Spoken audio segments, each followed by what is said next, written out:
Hi guys, a very good evening. I'm Rohit Sharma. I'm the National Legal Head of SmartCare.com and I'm a passer from RG Annual Punjab. So guys, जो आपकी legal Maxim's की series start हुई थी, आज उसी के हम अगले एपिसोड में हैं। अराउंड 3 to 4 एपिसोड्स में पूरे लीगल मैक्सिम्स खत्म हो जाएंगे। तो ये ए से लेकर आपके एंड तक जितने भी जेड, वी, एक्स जितने भी मैक्सिम्स हैं, सारे अल्फाबेट से रिलेटेड मैक्सिम्स को डील करते हैं। बहुत सारे लोग ये सोचते हैं कि मैक्सिम्स को पढ़ना जरूरी नहीं रहा है क्योंकि लीगल पैसेजेस आते हैं क्लैट में, though in other exams they can come as it is as in the legal GK section, but most of the people who prepare for CLAT think that they don't need to have the knowledge of the maxims. Well, I firmly disagree because from the maxims have arrived the law which we study, that is the common law, because legal Latin, and from Latin the maxims, and maxims are like sutras. तो उन सूत्रास के ऊपर पूरा जैसे equity, consciousness, equality, सारा का सारा जो प्रिंसिपल्स हैं उन्हीं पे बेस्ड आए हैं। तो मैक्सिम्स की एक थॉरो अंडरस्टैंडिंग होना जरूरी है। आपको चाहे भले ही याद ना रहे, क्लैट के पर्सपेक्टिव से बोल रहा हूँ, याद ना रहे क्लैट अगर सिर्फ देना चाहते हो तो अलग बात है, बट अगर उसकी अंडरस्टैंडिंग होगी तो आप प्रिंसिपल्स को ज्यादा जल्दी और ज्यादा क्लियरली समझ सकते हैं। If you plan to give any other regional law entrance examination which asks legal GK, then it is very important that you are thoroughly done with the remembering of the legal sections along with their meanings. So I'll start the lecture. So as you can see,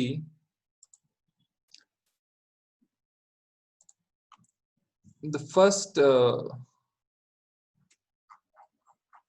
thing that comes up is a fortiori from stronger. So an a fortiori argument is an argument from a stronger reason, meaning that because one fact is true, that a second related and included fact must also be true. तो ये आपको बता रहे हैं कि अगर एक पहला आर्ग्यूमेंट दिया गया जो बहुत ज्यादा स्ट्रांग है, तो जो उसके से रिलेटेड आर्ग्यूमेंट, डिडक्शन जो निकलेगी वो होगी ही होगी। अब मैं आपको एग्जांपल देता हूँ। लेट अस से कि आपका एक टाउन है ए टाउन के अंदर आप इंग्लिश पढ़ा रहे हो किसी को, ठीक है, और ए टाउन के अंदर सारे जो वो इंग्लिश पर्संस हैं सारे, जैसे ए नेटिव टाउन है, लेट अस से इट्स इन यूरोप, इंग्लैंड के टाउन के अंदर आप इंग्लिश पढ़ा रहे हो जहाँ पे बहुत डिफिकल्टी हो रही है उन बच्चों को पढ़ने में। So you will write, if the native speakers are having such difficulty in learning the English language, then the non-native to will have definitely it will be definitely difficult for them to learn the English language. समझ रहे हो? अगर जो local लोग हैं England के, उनसे English के ग्रामर के रूल्स आसानी से नहीं सीखे जा रहे हैं, तो भाई ये तो बात क्लियर है कि अगर आप पोर्चुगल का बंदा ले आओगे जो पोर्चुगीज बोलता है, या इंडिया का बंदा ले जाओगे जो हिंदी बोलता है, संस्कृत बोलता है, बंगाली बोलता है, उसके लिए वो इंग्लिश सीखना बहुत ज्यादा डिफिकल्ट होगा। So it goes from the first argument that English learning English language is very difficult for the native speakers of England. So it definitely follows that it will be very difficult for the non-native speakers. Native मतलब जो यहाँ पे रहता है, ठीक है। अब हम इसके आगे वाले सेंटेंस पे चलते हैं। A mensa et thoro, that is from table and bed. ये डाइवोर्स एक क्वालिफाइड डाइवोर्स होता था इंग्लैंड में, ये 1857 के अंदर बैन कर दिया गया था। अब सारे डाइवोर्सेस लीगल डाइवोर्स होते हैं। तो डाइवोर्स का मतलब होता है कि legal separation without legal divorce, मतलब बेड और टेबल पे नहीं आने दिया जाता था। Though the couple continue to live as a married couple and they could not marry again, but they were separated कि आपको एक साथ रहने की जरूरत नहीं है, ठीक है। तो ये डिफरेंट है। 1857 के बाद इंग्लैंड में बंद हो गया था, and as it is India में तो इंग्लैंड के लॉज चलते हैं, अभी भी चलते हैं, तो फिर वो यहाँ पे भी नहीं है। ए पोस्टीरियरी फ्रॉम लेटर, इसको मैं दो मैक्सिम्स के साथ कराऊंगा आपको, ए पोस्टीरियरी और ए प्राइमरी। तो देखिए जो ए पोस्टीरियरी और ए प्राइमरी है, इनके अंदर हमें समझना पड़ता है, ए पोस्टीरियरी और ए प्राइमरी के अंदर a priori is independent of experience. इसके लिए आपको कोई एक्सपीरियंस लेने की जरूरत नहीं है। जैसे सन ईस्ट में उगता है, ठीक है, इसके लिए क्या आपको एक्सपीरियंस लेने की जरूरत है? आप नहीं भी लोगे एक्सपीरियंस तो भी ईस्ट में ही उगेगा, ठीक है ना। So let us take an examples because from example the maxims become very clear. So a posteriori and a priori जो है दोनों है। तो ए प्रायरी पहले लेते हैं from the earlier one, an argument derived from a previous event. So let us say all bachelors are unmarried. All bachelors are unmarried, obviously because bachelors means unmarried. तो इसके लिए आपको कोई एक्सपीरियंस लेने की जरूरत नहीं है। प्रायरी के अंदर, प्रायरी मतलब प्रायर नॉलेज से ही पता है भाई कि बैचलर्स का मतलब है unmarried. What is the meaning of bachelor? Bachelor means unmarried, right. All bachelors are unmarried, so you know it na from your as such your experience and from the world's experience कि bachelor का मतलब है ब्रह्मचारी बंदा भाई नहीं है, मतलब शादी नहीं की है उसने। अब हम आगे इसके दूसरे वाले पे ले लेते हैं, that is a posteriori from later. So let us now say that you speak a statement. I know after talking to some of the bachelors that they are not happy. Now this is dependent on your own personal experience and उनके subsequent events से आपको पता लगा कि मेरे क्या विचार है उसके ऊपर। तो a posteriori आपने सिंपल सा याद रखना है, it is based on your own experience and a priori is without any individual experience. ठीक है, मतलब वो एक स्टेटमेंट है जो आप निकाल सकते हो वहां पे। लाइक दोबारा मैं बताता हूँ, all bachelors are unmarried, it's a statement, it's a fact, आपको जरूरत नहीं है इंडिविजुअली जाके देखने की। लेकिन कुछ बैचलर्स जो मुझे मिले वो अनमैरिड, वो जो अनमैरिड थे वो दुखी थे, तो ये आपका इंडिविजुअल एक्सपीरियंस हुआ। आप एक्सपेरिमेंट बेसिस पे ही इसको निकाल सकते हो, एम्पेरिकल एविडेंस पे निकाल सकते हो। क्या पता मुझे ना मिले ऐसे, क्या पता किसी और को बहुत अच्छे मिले, क्या पता किसी और को सभी दुखी मिले, तो आप समझ रहे हो ना। लेकिन जो फर्स्ट स्टेटमेंट है मैंने ए प्रायोरिटी दिया था, all bachelors are unmarried, that will remain same, चाहे आप मिलो, चाहे मैं मिलूं, चाहे कोई और मिले, क्योंकि अगर उन्होंने शादी कर ली है तो दे आर नॉट बैचलर्स, तो पूरा आर्ग्यूमेंट ही क्रॉस हो जाता है। So that's how it is.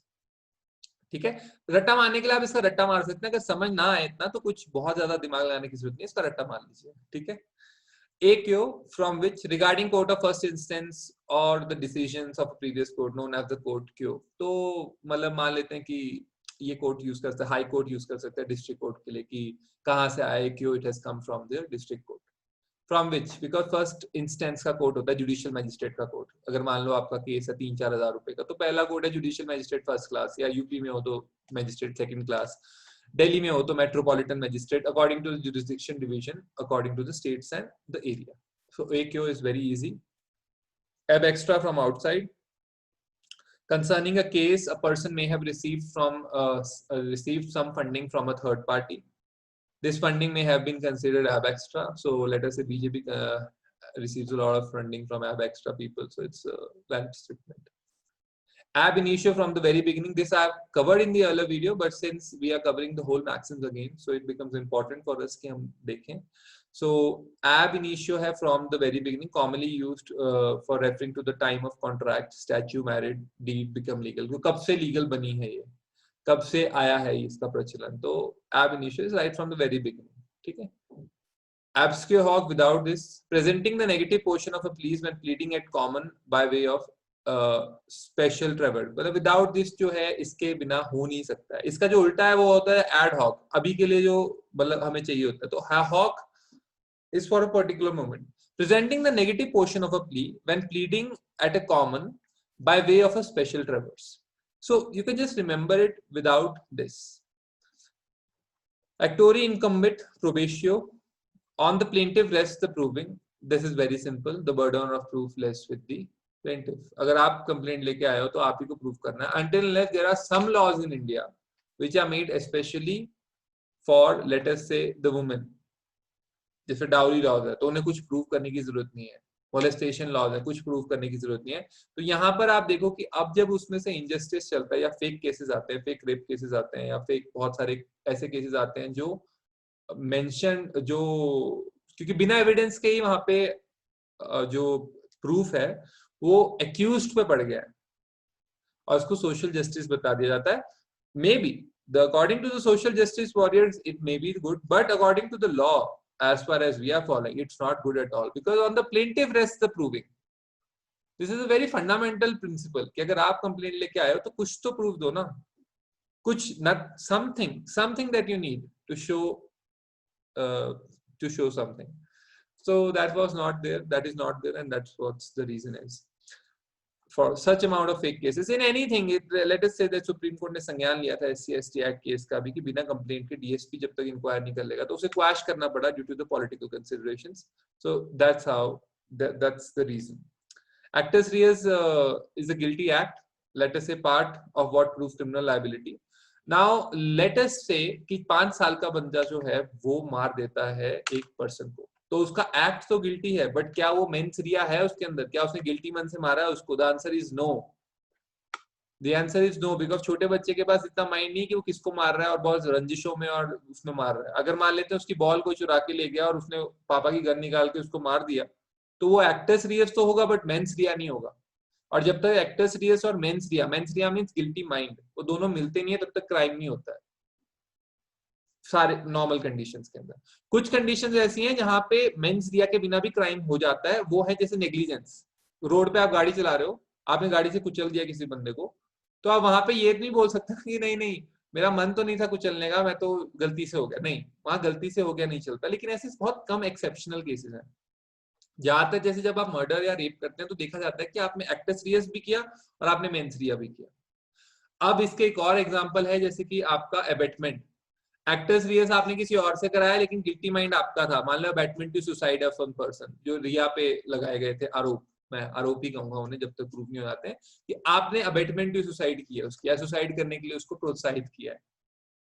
तो ये जो केस आता है ये एक्टर्स रियस के अंदर आता है, और मेंस रिया भी है उसके अंदर। अगर मान लेते हैं उसने किया है सच में, तो फिर वो गिल्टी एक्ट बनता है, अबैटमेंट टू सुसाइड बन जाता है। लेकिन मान लेते हैं कि कुछ किया ही नहीं किसी पर्सन ने, तो फिर वहां पे मेंस रिया नहीं आप प्रूव कर सकते। Ad coelum to the sky, इसका मतलब देखो सिंपल है, इसमें तो बहुत डीप में लिखा हुआ है कि एड कोलम का मतलब होता है कि स्काई तक। दैट मीन्स अगर जो बंदे ने लैंड है तो उसके ऊपर वो कितनी मर्जी मंजिलें चढ़ा सकता है, उसकी पूरी लैंड है वो। ये बहुत पुराना लॉ है, इसमें अमेंडमेंट है क्योंकि कुछ लेवल के बाद, जैसे शिमला जैसी सिटी जहाँ से हम लेक्चर ले रहे हैं, या चंडीगढ़ है मान लेते हैं जहाँ दूसरी अकेडमी है, तो चंडीगढ़ के अंदर आप 4 या 5-6 फ्लोर के ऊपर बिना परमिशन के नहीं चढ़ा सकते हो। वो एक प्लान्ड सिटी है। शिमला के अंदर भी आप 4 फ्लोर्स के ऊपर आपको म्युनिसिपैलिटी परमिशन नहीं देती है until unless it's a public utility work. Public utility work means now again police headquarters, PWD department, like that. Ad bona colligenda to collect the goods. Colligenda collegium collection होता है ये, college with students, Congress, ठीक है ना। देखो आप words उससे जो आते हैं उससे वर्ड्स का मतलब, क्योंकि जैसे अमेरिकन जो पार्लियामेंट से कांग्रेस बोलते हैं, जहाँ पे लोग इकट्ठे होते हैं। कांग्रेस जो हमारी इंडियन नेशनल कांग्रेस है, वहां पे जो हाँ लोग इकट्ठे हुए थे, फ्रीडम फाइटर्स एंड ऑल। तो बाद में इंदिरा आई, कांग्रेस बनी, फिर Congress old guard under Morarji Desai. But या the original word intention is where people collect. Ad hoc for this, generally it signifies a solution designed for a specific purpose. So let us say कि आप अपना ad hoc purpose के लिए बनाया, तो मैंने मान लेते हैं कि let us say that I am going, मैंने अभी मैं गाड़ी में जा रहा था और टायर पंचर हो गया, और मैंने फिर जो मेरी गाड़ी में 2 टायर्स लगते थे, लेट से मैं ट्रक चला रहा हूँ 2 टायर्स लगते हैं, लेकिन अब मैंने एक टायर के ऊपर ही वो ट्रक पहुंचा दिया, उसमें एक टायर मैंने निकाल लिया, उसको छोटे टायर से मैंने रिप्लेस कर दिया। तो वो एड हॉक पर्पस के लिए, बस कि बस जर्नी मेरी कंप्लीट हो जाए, रात को मेरे को रुकना ना पड़े, एड हॉक पर्पस के लिए मैंने वो किया, for that limited journey only. उसके बाद मुझे वापस से वो टायर बदलना पड़ेगा, प्रॉपर जो टायर है उसका लगाना पड़ेगा। Solution design for a specific problem और टास्क, नॉन जनरलाइजेबल, जनरलाइज नहीं कर सकते आप। जो एक्स्ट्रा स्पेयर टायर है उसी को मेन टायर थोड़ी बना लोगे आप, वो तो सिर्फ उसी पर्पस के लिए था ना, एंड अलग पर्पसेस के लिए यूज नहीं किया जाएगा उसको। तो अगर मान लेते हैं आपको एड हॉक, मान कि this is an ad hoc solution, तो बस उसी पर्पस के लिए है वो। Ad hominem at the person, ये मैंने पहले वाली मैक्सिमम भी कराया था। Attacking an opponent's character rather than answering his argument happens a lot in today's new TV shows. Ad idem to the same thing in agreement, ये मैंने कराया था। अगर आपका एग्रीमेंट नहीं है तो आप कोई भी टाइप का कॉन्ट्रैक्ट नहीं बना सकते। एग्रीमेंट के लिए, कॉन्ट्रैक्ट के लिए एग्रीमेंट होना जरूरी है।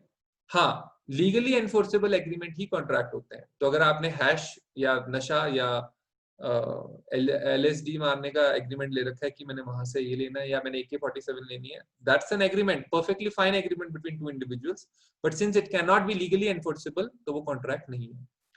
Ad infinitum है to infinity, to continue forever. Ad litem for the case,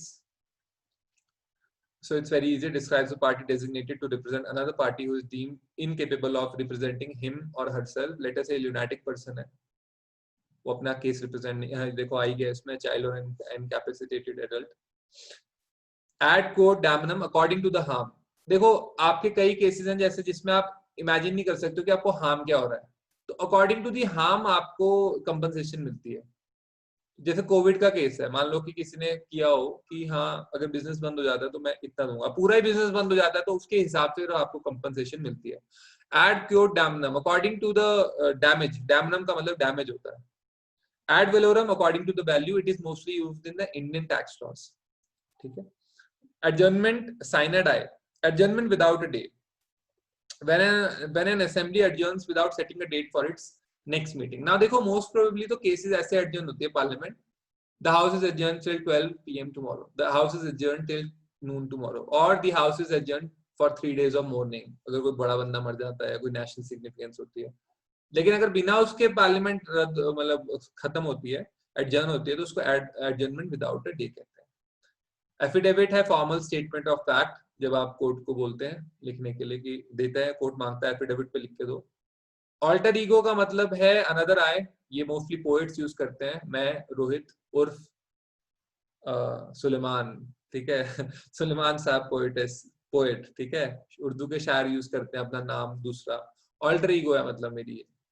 alter ego बहुत सारे केसेस में ऐसे भी यूज होता है कि आपका आप अभी मतलब दिन में बहुत अच्छे हो, या लड़का दिन में बहुत सही है और रात को प्ले बॉय है, या रात को लड़की पार्टी क्लब एनिमल है, तो उसमें भी ऑल्टर ईगो जो स्लैंग्स में यूज होता है कि वो उसकी ऑल्टर ईगो है। Second identity living with in a person. Amicus curiae friend of the court, ये कोर्ट अपॉइंट करते हैं फ्रेंड ऑफ द कोर्ट कि जब कोई नहीं है तो जैसे ताज ट्रेपेजियम अपना ताज का केस था, ताज कॉरिडोर केस, और ये अपना ताजमहल के आसपास उसकी पूरी ब्रिक्स का केस था, वो येलो होने लग पड़ी थी।